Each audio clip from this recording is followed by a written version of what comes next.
Assalamu alaikum wa rahmatullahi wa barakatuh. Bienvenue dans l'univers d'Allah, là où chaque mot cherche ton cœur et chaque souffle t'invite à revenir vers lui. Abonne-toi dès maintenant à la chaîne L'univers d'Allah pour ne rater aucune de ces lumières spirituelles qui transforment ton quotidien en adoration. Et si chaque lundi devenait un rendez-vous avec la miséricorde? Imagine-toi au tout début d'une semaine. Le soleil se lève lentement, timidement, et le monde s'agite. Les alarmes sonnent, les voitures démarrent, les téléphones vibrent sous les doigts pressés. Les visages sont encore tirés par la fatigue du week-end, les cœurs alourdis par les responsabilités à venir. Le lundi est devenu, pour beaucoup, le symbole du poids, de la reprise, de l'effort forcé. Mais pas pour toi. Toi, tu ouvres les yeux avec un cœur paisible. Tu inspires profondément, et avant même de toucher ton téléphone, tu tournes ton visage vers le ciel. Parce que tu sais que ce jour n'est pas un simple lundi. C'est un rendez-vous. Un rendez-vous avec Ar-Rahman, le tout miséricordieux. Et ce rendez-vous, tu le commences par une action simple mais immense. 4 rak'at. Pas une obligation, pas une pression, juste un acte d'amour, un acte de foi, un moment entre toi et ton Seigneur. Alors que d'autres courent vers le monde, toi tu cours vers Allah. Tu te lèves, tu fais tes ablutions. L'eau fraîche glisse sur ton visage, lavant non seulement la poussière du sommeil, mais aussi les tensions de l'âme. Tu poses ton front sur le tapis. Le silence du matin est sacré. Et là, dans cette position de soumission totale, ton cœur commence à parler avant même que ta langue ne récite. Tu ne demandes pas encore. Tu t'abandonnes d'abord, car tu sais que celui qui commence avec Allah finira sa journée avec sa paix. Ces 4 rak'at ne sont pas ordinaires. Elles sont ton offrande, ton espoir, ton socle. Tu y verses ton intention la plus pure. Ya Allah, je ne veux pas une grande semaine. Je veux une semaine proche de toi. Et dans ce moment, tu te souviens de ces paroles. Et quand mes serviteurs t'interrogent sur moi, alors je suis tout proche. Je réponds à l'appel de celui qui m'invoque quand il m'invoque. Sourate Al-Baqarah, verset 186. Tu n'as pas besoin d'un miracle éclatant. Tu as besoin de sa proximité. Et tu as compris. Elle commence toujours par un pas. Un seul, dans sa direction. La prière du besoin. Salat al-Hajjah. Un secret oublié. Il existe, au sein de notre noble religion, des trésors silencieux, des pratiques rares, presque secrètes, oubliées dans le tumulte des obligations et des routines. Salat al-Hajjah fait partie de ces joyaux discrets que peu connaissent, mais qui peuvent transformer une vie. Salat al-Hajjah, c'est la prière du besoin, celle que tu fais quand tu es perdu, quand tu ne sais plus vers qui te tourner. Elle n'est pas bruyante, elle ne crie pas. Elle est douce, confidentielle, intime. 2 simples rak'at, offertes dans un silence habité. Et pourtant, elles portent en elles le poids de ton monde intérieur. Tu n'as pas besoin d'attendre une nuit sacrée ou un mois spécial. Il te suffit d'un cœur brisé et d'un instant de lucidité. En dehors des temps interdits, tu te lèves. Tu fais ces 2 rak'at. Puis, tu parles. Pas avec un langage savant, mais avec les mots de ton cœur. Tu dis à Allah ce que tu n'oses plus dire aux autres. Tu poses devant lui ce que tu caches même à toi-même. Ce rêve que tu n'oses plus espérer. Cette blessure que personne ne voit. Cette fatigue que tu traînes depuis des mois. Et là, dans cette confession silencieuse, tu ressens quelque chose que le monde ne pourra jamais t'offrir. La certitude d'être entendu, non pas jugé, non pas ignoré, mais entendu. Tu termines ta prière. Tu n'as pas vu de lumière, ni entendu de voix, mais quelque chose a changé. Ton cœur bat un peu plus fort. Ton regard devient plus clair.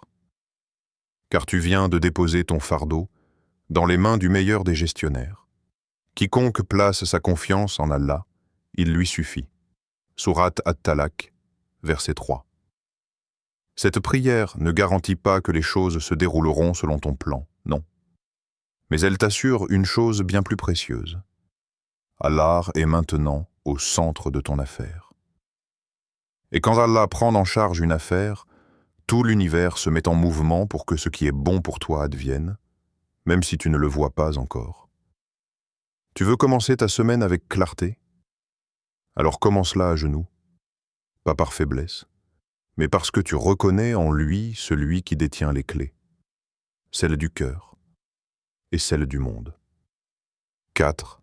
Rakat, un amour, une promesse ferme. Les yeux un instant. Imagine, le monde dort encore. Le ciel est teinté d'un bleu fragile et les premières lueurs ne sont pas encore visibles.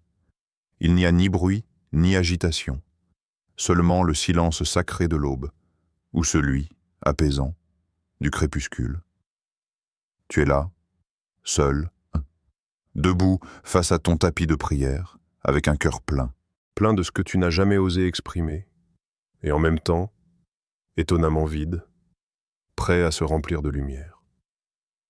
Tu lèves les mains, tu entres dans la présence, tu fais 2 rakats pour ton besoin.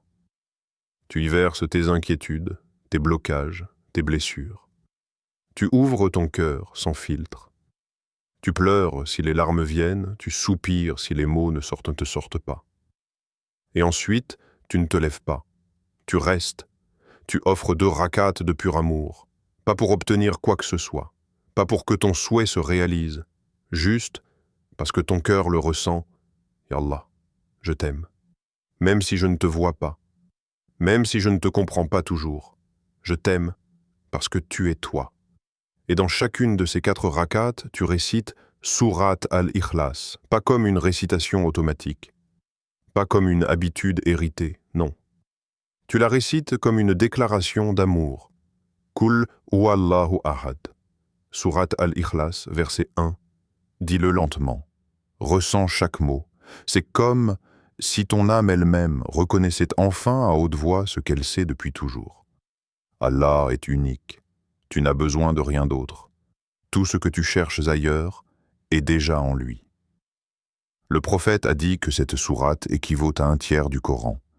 Mais ce n'est pas seulement par son poids textuel, c'est parce qu'elle contient l'essence de ta foi, de ton lien, de ton amour. Et toi, tu es là, les yeux humides, le cœur vibrant, offrant à ton Seigneur ces 4 unités de prière comme un acte de fidélité, un engagement intime, une promesse muette. Ya Allah, même si le monde m'oublie, moi, je ne t'oublierai pas. Une pratique prophétique, un impact cosmique. Le prophète Mohammed n'était pas seulement un messager. Il était un guide, un maître de l'âme, un enseignant de la constance. Il nous a appris que ce qui compte auprès d'Allah, ce ne sont pas les gestes spectaculaires, ni les émotions passagères, mais la sincérité continue, la fidélité dans les petites choses. L'action la plus aimée d'Allah est celle qui est régulière, même si elle est petite. Sahih al-Bukhari. Ce principe, simple en apparence, est un secret immense pour l'âme, car dans la régularité, il y a l'amour. Dans la répétition, il y a la loyauté. Et dans l'habitude spirituelle, il y a la preuve que ton cœur ne veut plus vivre sans Allah. Le prophète faisait parfois des prières en dehors des 5 obligatoires, des prières discrètes, offertes dans la nuit, dans la solitude, des prières pour exprimer un besoin, une douleur ou simplement pour savourer la proximité d'Allah. Parmi ces enseignements transmis avec soin par ses compagnons, on trouve cette parole étonnante, magnifique, bouleversante dans sa simplicité. quiconque récite Kul huwallahu ahad 10 fois, Allah lui construit une maison au paradis. Rapporté par Ahmad 10 fois. 10 simples déclarations de l'unicité. Et Allah te construit une maison éternelle. Alors maintenant, imagine, tu récites Surat al-Ikhlas dans chaque rakat de ces 4 unités de prière, avec présence, avec dévotion. Tu le fais chaque lundi matin comme un rendez-vous avec l'éternité. Ce n'est plus seulement un acte personnel. C'est un bâtiment spirituel que tu construis, pierre par pierre, mot par mot, rakat par rakat. Une maison que tu ne verras pas ici-bas, mais que tu retrouveras là-bas quand tout ce monde sera fini. Et toi, tu le fais sans rien dire, sans fanfare, sans post Instagram, tu le fais pour Allah. Comme le prophète, en silence, avec amour, avec régularité, tu n'es pas seulement en train de prier pour ton lundi, tu es en train de façonner ton avenir dans l'au-delà, à travers un geste prophétique, humble, puissant. Et chaque semaine, chaque prière, chaque Kul huwallahu ahad est une brique de lumière dans la maison que ton Seigneur t'offre par sa grâce. Purifie ton intention et ton âme suivra. Avant de prier, avant même de bouger, arrête-toi, ferme les yeux, respire. Mets un instant le monde en pause et demande-toi, sans fuir, pourquoi je prie? Est-ce que pour qu'Allah change ma situation? Est-ce que parce que j'espère un résultat, une délivrance, une réponse immédiate à un mal intérieur? Ou est-ce simplement parce que mon cœur veut le retrouver? C'est une question dérangeante, car elle révèle l'endroit exact où se tient ton âme. Et parfois, on découvre que nos prières ressemblent à des demandes administratives. On prie pour avoir, on s'incline pour obtenir, on invoque pour que quelque chose bouge à l'extérieur, oubliant que tout commence dedans. Mais Allah n'est pas un distributeur de solutions. Il est ton Seigneur, ton Créateur, celui qui t'a formé dans l'obscurité du ventre maternel alors que tu n'étais rien. Et je n'ai créé les djinns et les hommes que pour qu'ils m'adorent. Surat Ad-Dariyat, verset 56. Il ne t'a pas demandé des performances. Il ne t'a pas créé pour atteindre des objectifs. Il t'a créé pour l'adorer. Et l'adoration commence dans le cœur. Avant même le mouvement, il y a une intention, une lumière douce, pure, silencieuse. Quand tu purifies ton intention, tout ton être s'aligne. Les battements de ton cœur suivent le rythme du dhikr. Ton corps devient un serviteur conscient. Ta langue cesse de répéter, elle commence à témoigner. Tu veux faire ces 4 rak'at du lundi matin? Commence par enlever le poids de l'attente. Ne prie pas pour être vu. Ne prie pas pour que ta semaine soit facile. Prie parce que tu es un serviteur et que le serviteur retourne à son maître. Et dans cette nudité intérieure, dans ce moment où tu n'as plus de pourquoi humain, ton âme s'ouvre. Chaque intention sincère attire une lumière, et chaque lumière vient balayer une poussière de l'âme. Alors avant de te lever, reste encore une seconde, respire. Écarte les pensées qui cherchent un gain et dis doucement, sans théâtralité, « Ya Allah, je t'offre ces rakats uniquement pour toi. » Et laisse cette phrase te purifier. Non pas pour changer ce que tu vis, mais pour changer qui tu es face à ce que tu vis. Tu peux maintenant m'envoyer la section 6, et je continue avec un nouveau style, celui du récit inspirant, plus surprise divine, comme prévu l'histoire de celui qui pria, et Allah l'a surpris. Il y a quelques mois, un frère vivait dans l'ombre de lui-même. Ce n'était pas un mauvais musulman, ni un égaré. C'était un homme ordinaire, mais épuisé. Il avait essayé, oh oui, il avait tout essayé. Les candidatures envoyées, sans réponse. Les appels sans suite. Les formations, les projets, les contacts. même les séances chez le psychologue. Mais rien ne bougeait. À l'intérieur, ça bloquait. À l'extérieur, tout semblait fermé. Il s'était refermé sur lui-même. Et chaque début de semaine était une angoisse. Comment traverser encore 7 jours avec un vide pareil?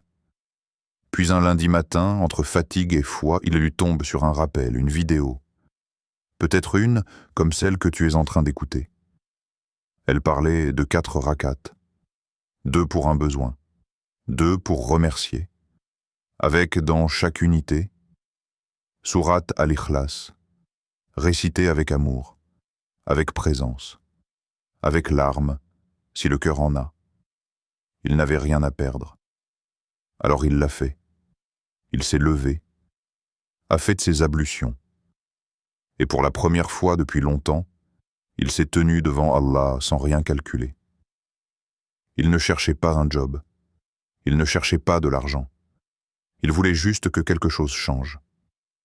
En lui, il a prié 2 rakats pour poser devant Allah ce qu'il n'avait pas réussi à dire à personne.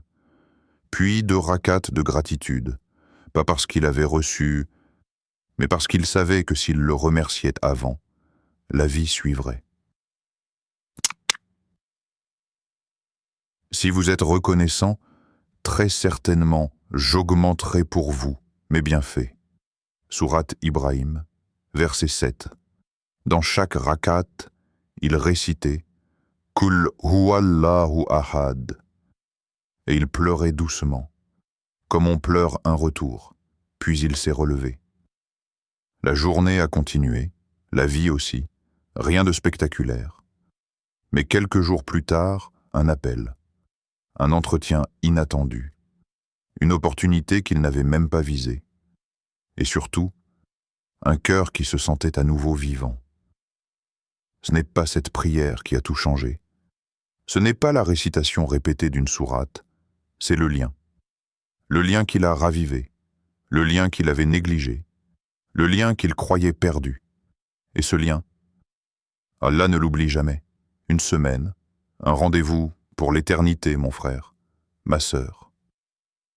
Chaque lundi est un recommencement, une porte qui s'ouvre. Mais quelle porte choisis-tu de franchir? Il y a celle du tumulte, celle qui t'attire par la vitesse, les obligations, les urgences. Elle t'appelle dès le réveil. Elle te dit « Allez, debout, tu dois courir ». Et tu cours, mais tu ne sais plus après quoi. Et puis, il y a une autre porte, plus discrète, plus douce, celle qui ne crie pas mais qui attend, celle de l'intimité avec Allah. Tu la reconnais à ce silence du matin, à ce souffle intérieur qui te dit « Commence avec moi ». Ce lundi, tu as le choix. Tu peux commencer ta semaine seule, face à tes tâches, tes responsabilités.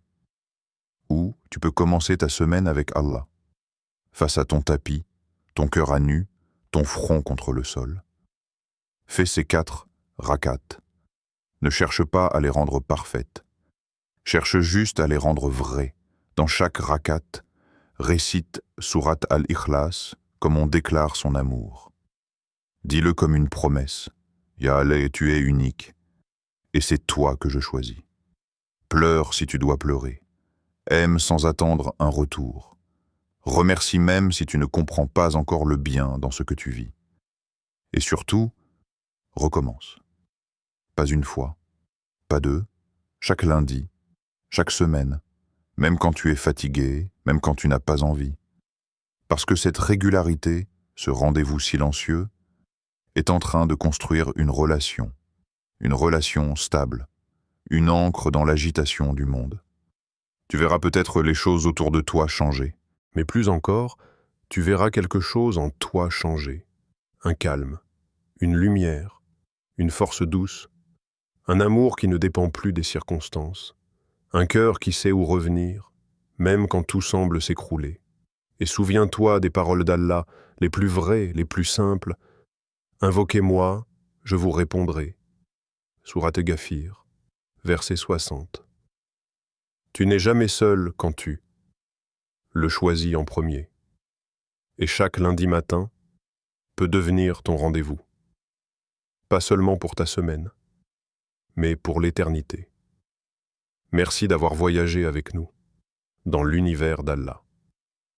Un univers où la lumière ne vient pas des étoiles, mais de la proximité du Créateur.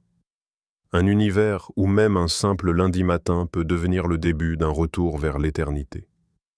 Si cette vidéo a touché ton cœur, si tu as ressenti ne serait-ce qu'un souffle de paix, alors ne garde pas cette lumière pour toi. Abonne-toi à la chaîne.